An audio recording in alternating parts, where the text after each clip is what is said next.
এই গরমে একদম ঠান্ডা সতেজ রেস্টুরেন্ট স্টাইলস যদি শরবত খেতে চান, তাহলে আমার বানানো এই মতিজোর রেসিপিটা আপনাদের জন্য একদম পারফেক্ট। এখানে আমি 3 রকম মতিজোর রেসিপি আপনাদের সামনে নিয়ে এসেছি। প্রথমেই আমি বানাবো ওয়াটারমেলন বা তরমুজের মতিজোর। এর জন্য আমি কিছু তরমুজের টুকরো একটা বাউলে নিয়ে নিলাম। তারপরে একটা গ্রাইন্ডার জারে 1 চামচ বা 2 চামচ চিনি দিয়ে তরমুজগুলো দিয়ে ভালো করে গ্রাইন্ড করে নিলাম। তারপরে একটা ছাঁকনির সাহায্যে ভালো করে ছেঁকে নিলাম বীজগুলো আলাদা করার জন্য। এবার একটা গ্লাস নিয়ে কয়েক টুকরো তরমুজ এবং পুদিনা পাতা নিয়ে নিলাম আর তার মধ্যে দিয়ে দিলাম কিছুটা লবণ। তারপরে মশলা থেতো করা যে ডান্ডাটা রয়েছে সেটা দিয়ে একটু থেতো করে নিলাম। তারপরে ওর মধ্যে দিয়ে দিলাম তরমুজের রসটা আর বাকিটা ভরে দিলাম সোডা ওয়াটার দিয়ে ভালো করে গুলে নিলাম। আর উপর দিয়ে গার্নিশ করে দিলাম কয়েক টুকরো তরমুজ এবং বরফ দিয়ে। এটি খেতে অত্যন্ত সুস্বাদু। একবার বানিয়ে আপনারা অতি অবশ্যই ট্রাই করে দেখবেন আর আমাকে জানাবেন কেমন লাগলো। এর পরের মতিজোটা হচ্ছে কাঁচা আমের মতিজো। এর জন্য আমি কয়েক টুকরো কাঁচা আম নিয়ে নিয়েছি একটা গ্রাইন্ডার জারে।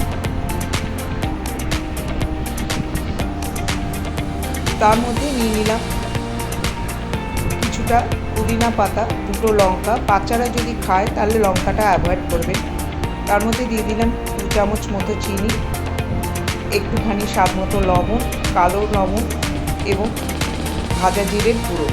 সবগুলো ভালো করে গ্রাইন্ড করে স্মুথ পেস্ট তৈরি করে নিলাম। তারপর একটা গ্লাসে 2 চামচ মতো এই পেস্টটা দিয়ে তার মধ্যে পুদিনা পাতা দিয়ে একটু থেতো করে নিলাম। দিয়ে দিলাম কয়েক টুকরো বরফ। তারপরে সোডা ওয়াটার দিয়ে পুরোটা ভরে দিলাম।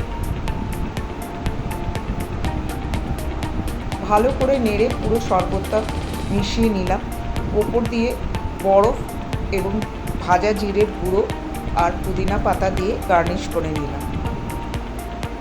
অতি সহজেই তৈরি হয়ে গেল মন মাতানো মুখ ঠান্ডা করা এই মতিজোর রেসিপিটা। এবার আমি আপনাদের সঙ্গে শেয়ার করব লেবু এবং পুদিনা পাতার মতিজোর।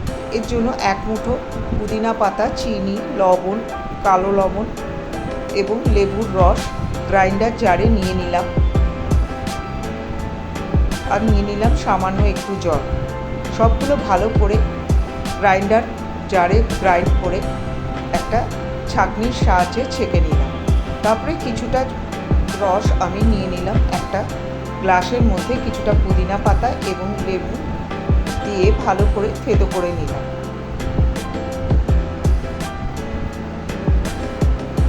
তারপর তার উপরে দিয়ে দিলাম একইভাবে জিরের গুঁড়ো, বরফ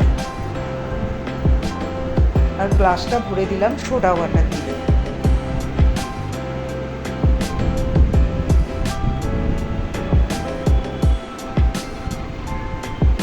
উপরে পুদিনা পাতা, লেবু এবং সামান্য একটু জিরের গুঁড়ো দিয়ে সার্ভ করলাম। এই মতিজোটাগুলো দারুণ খেতে হয়। একবার বাড়িতে বানিয়ে আমার সঙ্গে কমেন্টে জানাবেন কেমন লাগলো আপনাদের খেতে। রেসিপিগুলো যদি ভালো লাগে তাহলে চ্যানেলটা সাবস্ক্রাইব করার অনুরোধ রইল। ভালো লাগলে একটা লাইক শেয়ার করে দেবেন। দেখা হবে পরের কোনো এক রেসিপিতে। ততক্ষণ আপনারা ভালো থাকবেন, সুস্থ থাকবেন।